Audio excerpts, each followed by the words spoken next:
In this final lesson of the course, I want to leave you with a few thoughts on geometry nodes as a whole, and also present your final challenge for our city generator.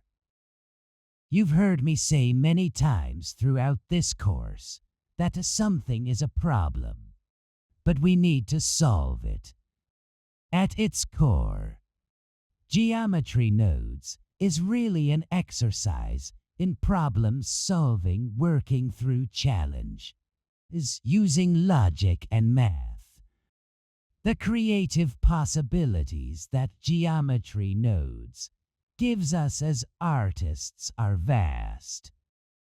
Learn to appreciate the thought process itself. Enjoy the journey just as much as the final results. When you do that, you'll find that not only will you grow as a technical artist, but you might also find yourself enjoying other parts of 3D more than before, whether that's modeling, sculpting, texturing, animation, or any other area. With that mindset, I've deliberately left one problem inside our node network for you to solve.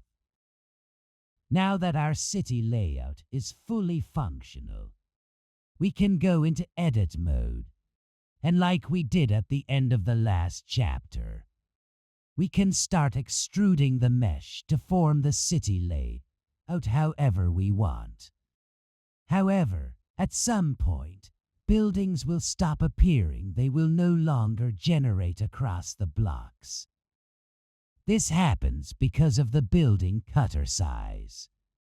To fix this, you would need to increase that value. But we do not want to do this manually. When we created that node group, I mentioned that this value could be made procedural, but I left it unchanged intentionally. That is your challenge now. If we open the curves group, there are a few different ways you might approach this. There are also several things you will want to consider while trying to solve it. First of all, our cutter was centered at the world origin, but our mesh is not centered there. So maybe you want to start by trying to reposition the cutter to align with the center of your geometry. There is also a direct relationship between the size of the buildings and the size of the cutter. That should be obvious. The larger the buildings, the bigger the cutter will need to be. For example, if you set the minimum size of the buildings to 40 and the maximum to 60, then the cutter expands to fill more space. But when the buildings are smaller, the cutter does not cover enough area, and the generation cuts off too early. That means your cutter size needs to adapt. It should scale up or down based on the size of the buildings. Procedurally managing this is your challenge. Throughout this course, I built the city generator in a very specific way. But that does not mean it's the only way to do it. There are many different paths that could get you to the same result.